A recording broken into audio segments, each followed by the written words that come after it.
Hello po mga kapraps, dito po tayo ngayon sa isang property na for sale. Isa itong farmland na mayroong boundary na magandang ilog mga kapraps. Dito po sa bayan ng Mahayhay, Laguna. So ito yung kinatatayuan natin ngayon, ito yung property na i-offer ko. Ang sukat po nito ay 10,000 square meters or 1 hektarya po ang kabuuang sukat nito. Ang presyo nito ay napakamura lang.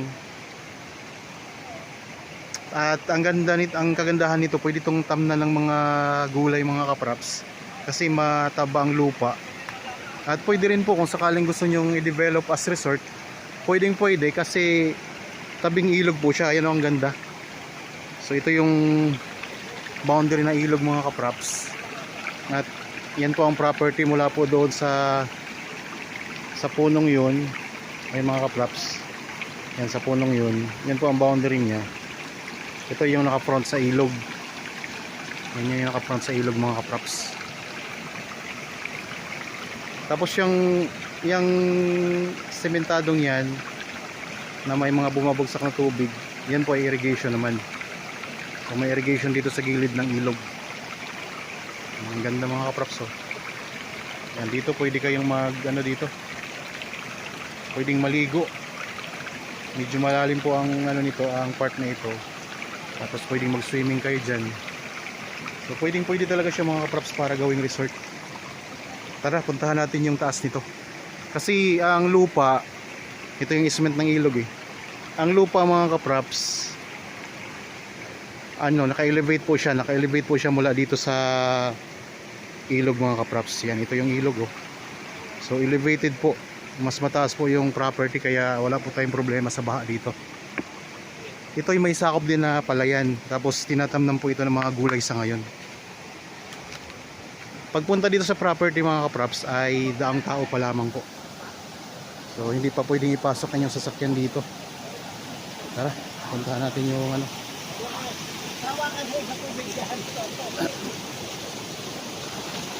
puntahan natin yung loob ng property.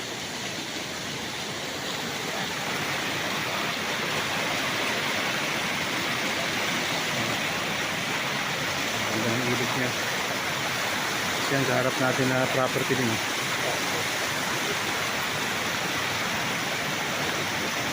So ibahin muna natin itong frontage nito. Yung naka-front sa ilog mga katraps. Magdahan lang tayo.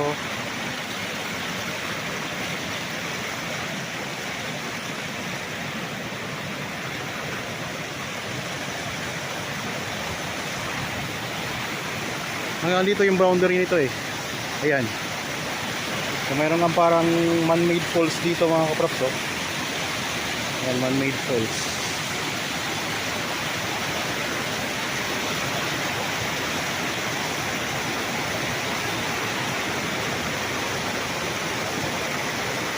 So doon sa part na yon, pantay yung ilog dito sa irrigation na to. Pantay yung ilog mga kapraps. Dito bumababa na yung tubig eh. Okay, hanggang tayo sa taas mga kapraps.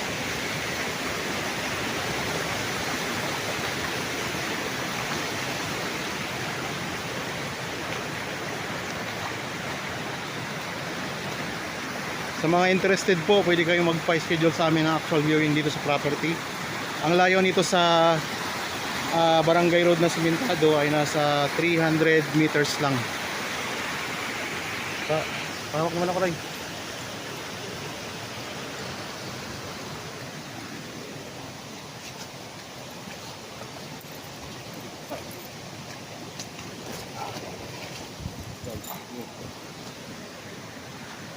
Okay, dito na tayo sa mga kapraps. Dito na tayo sa gilid ng property. Tayo dito na sa taas. Paakyat na tayo ng konti. Medyo elevated kasi dito eh. Yan, mula dyan sa ilog, elevated tayo. Yan, ito na yung itaas na bahagi ng property. Pwede kayo dito maggawa ng mga cottage para kung gusto niyang gawing resort, pwede. Yan, may tanim na puno ng mangga. to. Ikutin natin itong property. Samahan nyo lang po ako sa pag-ikot dito. Ako nga po pala si Buds, ang inyong laging kasama para po sa virtual viewing dito sa mga property na i-offer ko sa inyo. Meron ditong bahay ng caretaker mga kapraps. Maliit lang siya na kubo.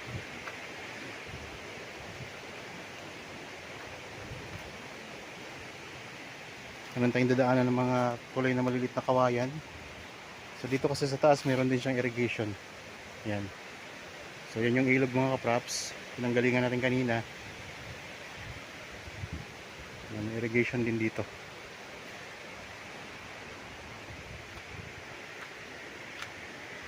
Meron silang ginawang hagdanan dito. Gawa sa lupa. Ganda dito sa part na to. Pag nalinis natin yan, tanaw natin yung kagandahan ng ilog mula dito. Yung view niya.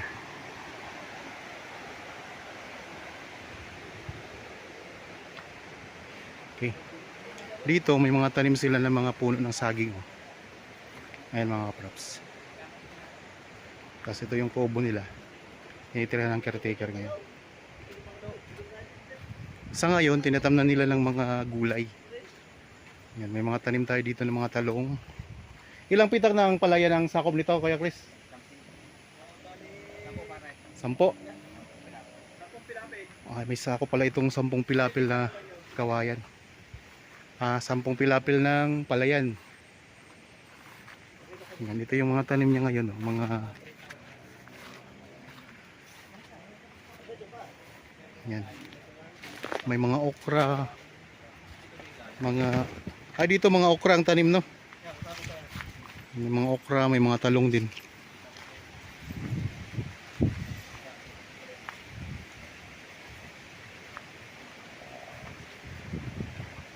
So kung mahilig kayo magtanim mga kapraps, ito perfect po sa inyo.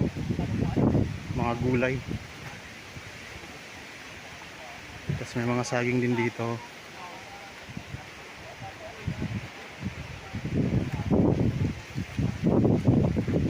Murang-mura lang po ang benta nito mga kapraps. May mga viewers tayo ngayon, mga buyer na na mahilig magtanim, naghahanap ng ganitong property. Ito ay perfect na perfect sa inyo mga kapraps. Ganda. So tabing ilog. At mayroong mga tanim din mga prutas. Ayan, mga puno ng mangga. Dito ay patag ang lupa eh. So doon lang sa bandang ilog ang pa-slope ng konti. Kasi naka-elevate nga yung property.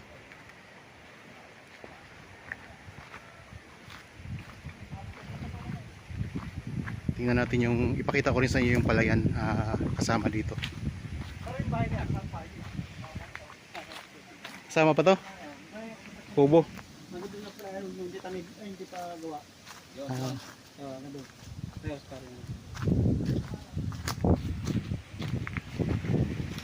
Ang pinaka-boundary niya yung di pa gawa na palayan.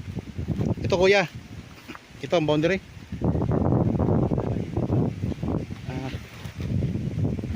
May muson na dyan. Muson pala dito mga kapraps. Ito, may muson. Yan, may muhon. Ito yung muhon niya. Pag ganun to. Ito, may kahoy, may punong kahoy ng antipolo. Tapos diretso naman dito. Oo, yan. Wala naman dito. Bababa naman yan doon. Dahil yung isang tilapia yung kasama dito. So bababa doon. Ito kasama na to. Yung tilapia yun ang napabukod doon, napababa doon. Ayun kasama pa yan. Oo, kasama pa yan. So ayun mga kaprops pala.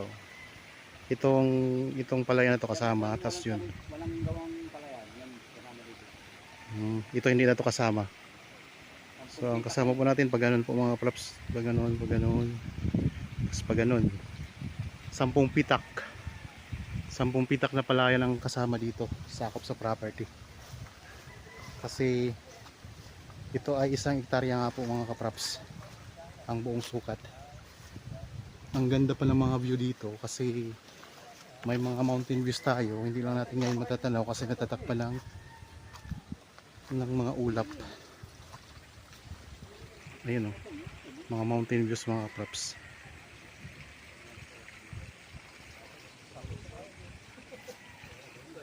So ulitin ko lang, 300 meters ang layo nito sa main barangay road mga kaprops. Simentadong barangay road.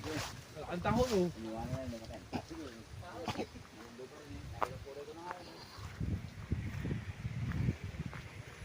Ulitin pa natin to. Ito naman, dito ang mga tanim ay mga talong, oh. Yan, may mga bunga na yung mga talong mga kaprops. Sarap dito, maglagay kayo ng rest house ninyo.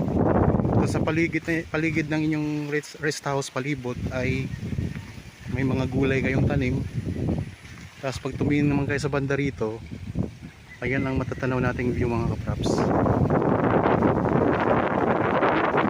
Ayan. Yan ang nandun. Nasa gulay nito. Ganun mga kaprops. Tapos pag diniretso natin yan, nandyan po yung simentadong barangay road. Kalsada na po yan dyan mga kaprops. May matatanaw tayong tower, oh. Tower ng cell site po yan mga kaprops yan.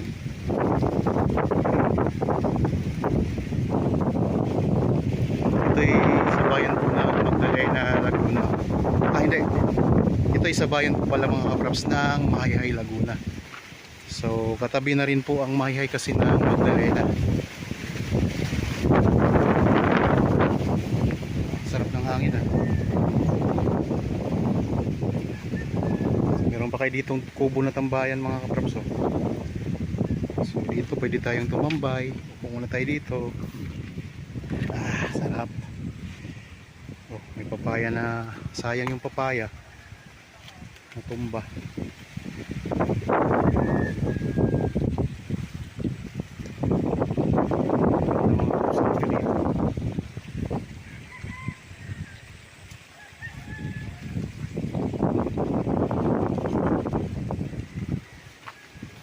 Daming mga tanim na talong, ah.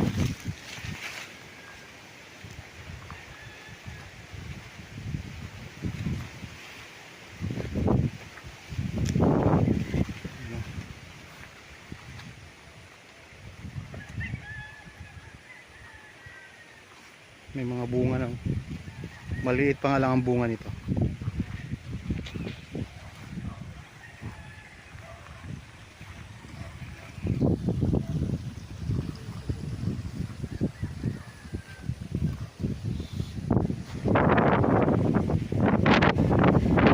Wala, may mga patola na tanim.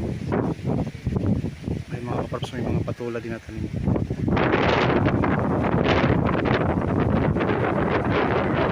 Medyo malakas ang hangin ng konti ngayon mga kaprops. Makulimlim, maambon.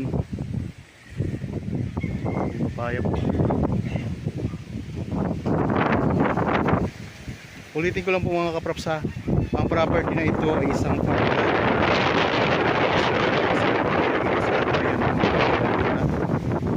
Meron siyang katabing magandang ilog. At may sako po na 10 pitak ng palayan. Ayan, ito yung palayan mga kaprops yan. 300 meters po mula dito ay barangay road na po yun mga kaprops. So sa ngayon nga po, hindi pa pwedeng ipasok ninyong sasakyan dito kasi daang tao pa lang po ito mga kaprops. Kaya mura lang po ang benta nito. Ang presyo ay nandyan po sa description box at sa title nitong video. Kung may dagdag katanungan pa kayo na wala dyan sa description box, pwede nyo kaming kontakin. Meron tayong Viber, cellphone number, Facebook Messenger, WhatsApp. At pwede kayong tumawag, mag-text o kayo mag-chat mga kaprops. Naipakita ko naman sa inyo kanina yung ilog na maganda tabi ng property ko. So dahil may ilog po ito na katabi mga kaprops, meron din itong mga katabing mga resort. Pero ang mga resort mga kaprops, ganun din, daang tao lang din, wala silang daan na pasok ang sasakyan. Kaya kung mag-develop din kayo ng resort dito, so mas maganda nga yun, daang tao siya. So talagang mapil mo yung ano,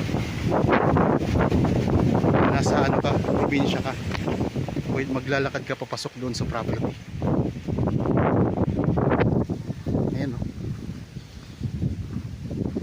itong kinaroroonan natin, sako pa rin po ito. Itong palayan na to.